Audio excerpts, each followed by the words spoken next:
As I mentioned, I will be talking to hopefully he'll be on the other. Alaikum salam, brother. Brother, we'll be talking to you. You maybe as a bit of an introduction, you are representing. And can you just tell me a little? I'm a member of Science Research Foundation that is located in Istanbul, Turkey. And I'm a member of the Science Research Foundation for over 20 years, representing Mr. Adnan Oktar. And I'm a lecturer on behalf of him, and I'm going around to lecture about the scientific reputation of the theory of evolution, miracles of the Quran, and many different topics, including the end times and the scientific facts for creation, the fact of creation. Okay, Marshall, I came across an interesting book about the Darwinism and how the book that was published by your organization,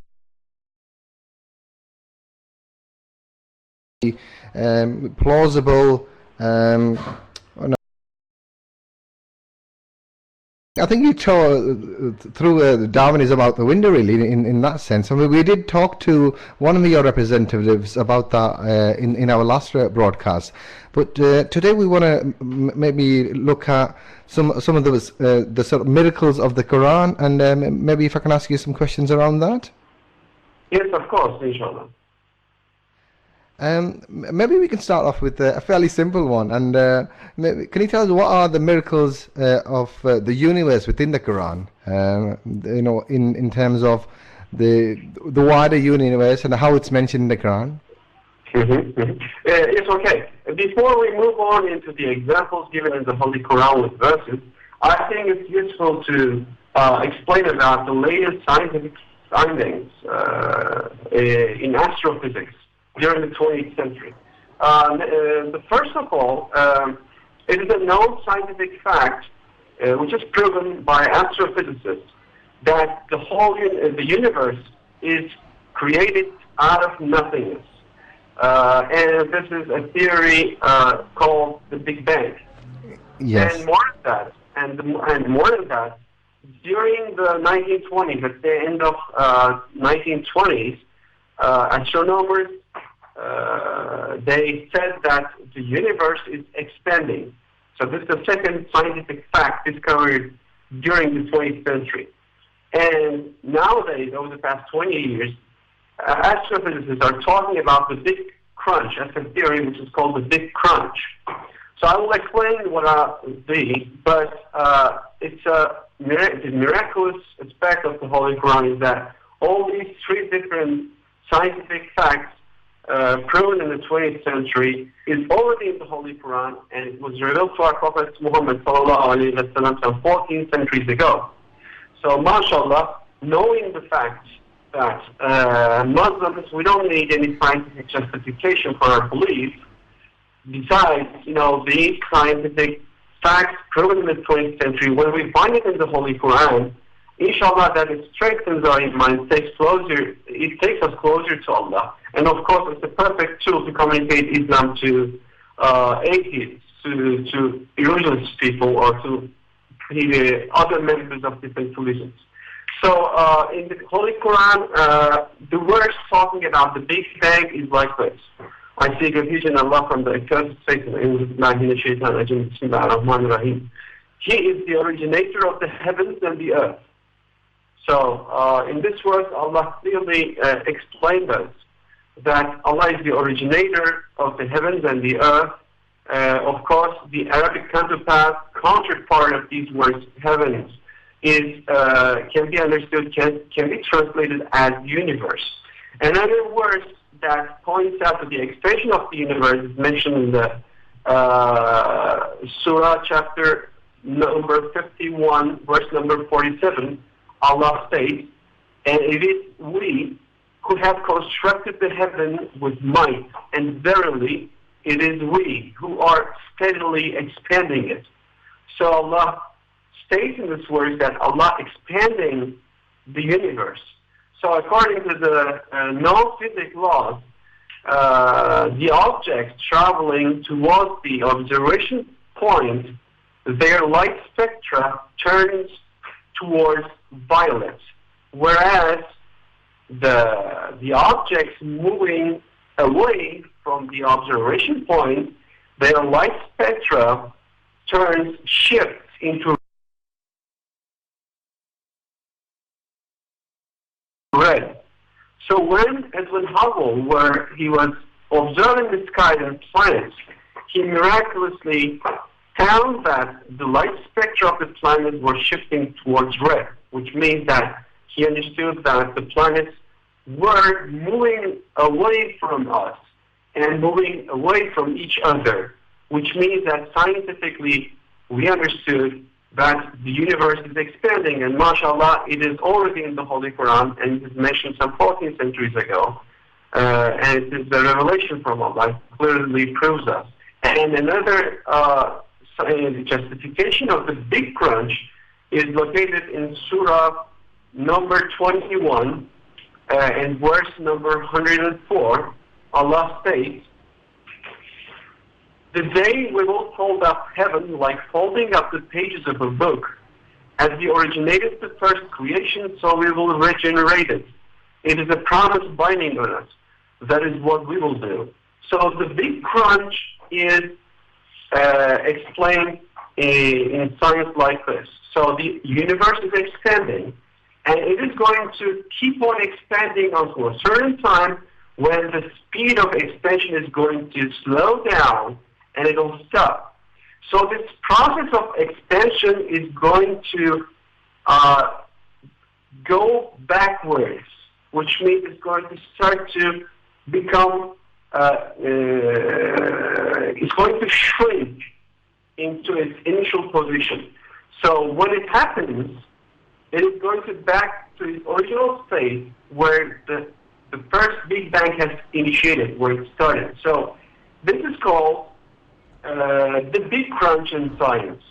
So mashallah, in this verse, it is, we can understand, of course we say Allah knows the best, Allahu Alam. But we can say that this specific verse is pointing out to the Big Crunch. Another example of the Big Crunch in the Quran is found in chapter 39, verse number 67.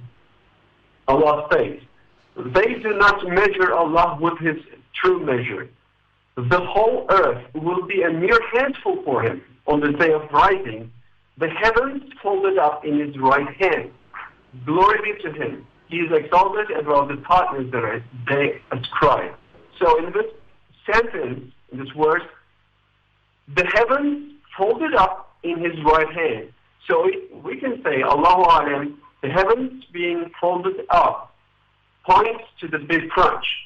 So inshallah, these are the simple three different examples we can give from the Holy Quran. But I can say there are more examples about it. If you go and visit miraclesofthequran.com, there are some other miracles that point to, with the concept of universe in the Quran as well. Okay, brother, if you stick with the universe for a moment, is there anything more specific? For example, is there any mentions of, I don't know, maybe about black holes in the universe? Is there mention of something like that in the Quran? Yes. So, first of all, for our listeners, we have to explain what black hole is. So when a star consumes its fuel, it collapses on itself, so eventually turning back into a black hole. And it's got infinite density and zero volume, and immensely powerful magnetic field it has, so it attracts everything inside. So we are unable to see black holes even with the most powerful telescope. But their gravitational pull is so strong that light is unable to escape from them.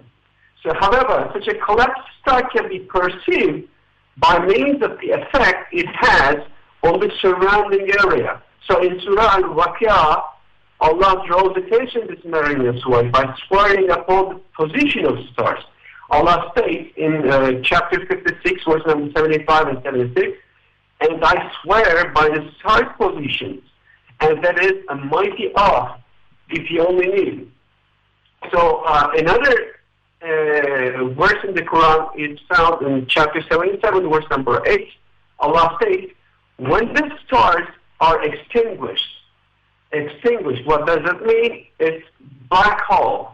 When a star is extinguished, as the time says today, when the fuel of the star is finished, is consumed, it extinguishes and turns into a black hole. It can possibly point out to a black hole. This verse can possibly point out to a black hole, mashallah. And moreover, stars of great mass also cause warps to be perceived in space. Black holes, however, do not just cause warps in space, but also tear holes in it. So this is what astrophysicists says. So that is why these collapsed stars are known as black holes. This fact may be referred to one of the words about stars. So it is important to mention about this. 86, chapter 86, verse 1 to 3, Allah states, I swear by heaven and the Tariq, and what will convey to you what Tariq is. The star piercing the darkness. So, mashallah, again, we can say, Allahu, this verse is pointing out, it's related with the black holes in the universe, inshallah. MashaAllah. And that leads me on nicely to my next question, which is about time and sort of relativity. Is there any mention of that within the Quran? Excuse me, can you repeat? I'm looking at time and of that within. Okay, relativity in the Quran. Okay. Of course, there is in different verses, Allah says that the time we perceive as 24 hours is not like a time in Allah's sight. Let me first read the verses in the Holy Quran. Chapter 22, verse 47. A day with your Lord is equivalent to 1,000 years in the way you count. So Allah clearly says that a day that we count is equal to 1,000 years in Allah's sight. In other words, it's like this. She directs the whole affair from heaven to earth. Then it will again ascend to him on a day whose length is 1,000 years by the way you measure. So Allah now gives another proportion. It is like, it is as 1,000 years by the way we measure, Allah states in this verse.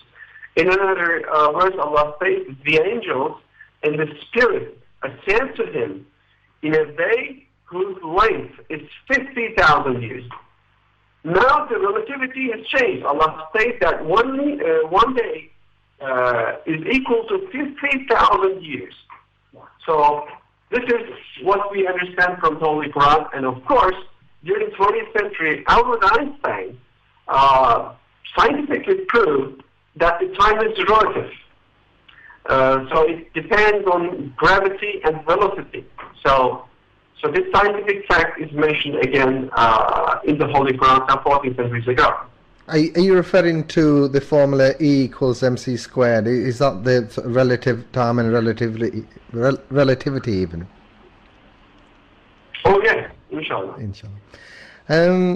I think we've talked about the universe and some of the things that are mentioned within the Quran. Maybe if you can come back to Earth for a moment. Is there anything mentioned about, I don't know, DNA and fingerprinting, technologies that are being developed in this century? Is there any mention of those within the Quran? Because, if you look at, criminal investigations, people, these law enforcement agencies using fingerprinting, they're using DNA and genetic techniques to find criminals. Is there any mention of these sort of within the Holy Quran? Okay. There's a verse in Surah number 80, verse number 18 to 20. Allah says, from what thing did we create him? From a drop of sperm, he created him and proportioned him. Then he eases the way for him. So, in the word proportioned him, Allah says, he created him and proportioned him. So the counterpart of this word, proportion, it is translated from the Arabic, and the original is qaddara. So, in this verse. And it comes from the Arabic word,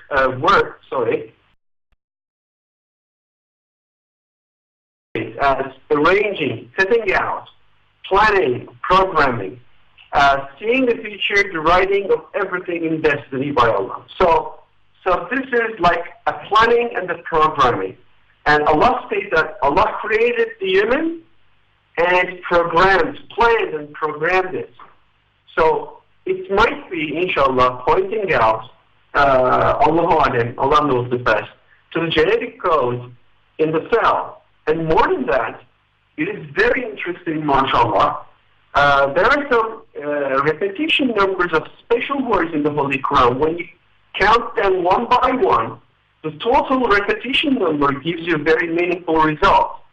So from the modern biology, we know that the very first cell, which is formed in the mother's womb, and the reproduction process of this first cell starts with 23 chromosomes carried by the sperm cell and 23 chromosomes which you can find in the ovum in mother's body. So when 23 chromosomes from mother and 23 chromosomes from father comes together, you have a new living cell that is going to form the new baby that contains 46 chromosomes. And most miraculously, mashallah, when you count the words men and women in the Holy Quran, their repetition number gives you 23 to each. Mashallah. MashaAllah, MashaAllah. Overall, the Quran, when you count the word men, it gives you the number 23. When you count the word women, it gives you the number 23. MashaAllah. So these repetition numbers are very meaningful. And of course, what this means to us is at the time of our Prophet ﷺ, this scientific fact, which means 23 chromosomes coming from the father and 23 chromosomes coming from the father, could not possibly even be known by a person, by a human being, 14 centuries ago. So this clearly proves that the Holy Quran is a revelation by God, and it can't be a word of a man, inshallah. Inshallah. Is there any other sort of mathematical miracles within the Quran that you can share with our listeners? Yes, inshallah. There are many repetition numbers, like I gave you the number of them. For example, let me give you some other examples. The word day in Arabic is yawm. It's repeated 365 times. MashaAllah, very meaningful. And days, plural of day, together are repeated 30 times. And number of repetitions of the word month, Shara, is repeated 12 times. MashaAllah. MashaAllah, MashaAllah. For example, the word payment or reward is repeated 117 times, whereas the true basic models of the Quran, inshallah, forgiveness, maghfirah, is repeated 2 times more than this, which is 234. If you multiply 170 by 2, you have 234. This is very meaningful, mashallah. The words say and they said, those are repeated 332 times. And the word Satan and angels, those are repeated 88 times. The word for paradise and hell, those are repeated 77 times. Zakah, which is a donation, is repeated 32 times. And the word blessing, which is barakah in Arabic, is also repeated 32 times. MashaAllah, when you give zakah, when you make a donation, the blessing comes 32 times. And more than that, summer and winter, those are repeated 5 times. And benefit and corrupt, both repeated 50 times. And finally, which is very important, let me give you this number, the repetition numbers of the land and sea. Land is repeated 13 times, and the word sea is repeated 32 times. But if you do a simple math, if you take this proportion, the word land, when you add 13 to 32, you have 45. And if you make the proportion, the repetition number of the land gives you a proportion of 71.11%.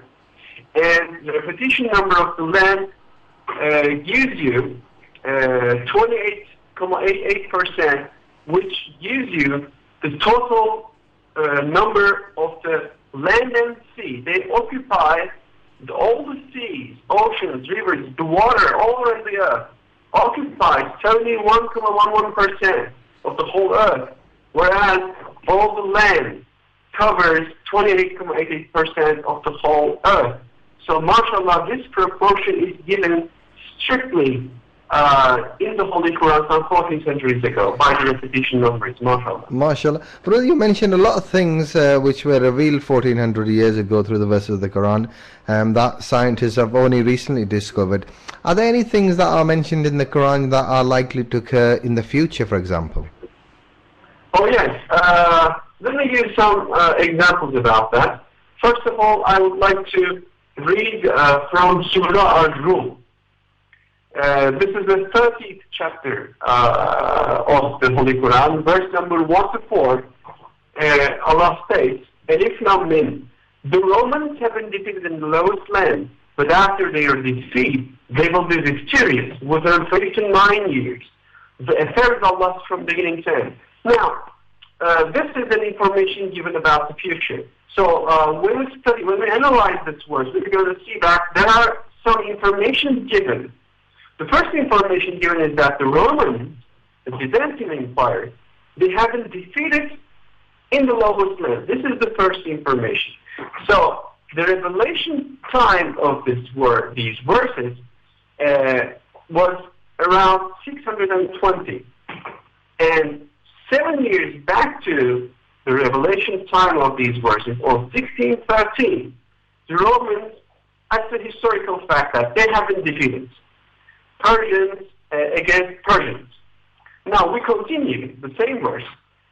Allah states, but after their defeat, they will be victorious within 3 to 9 years.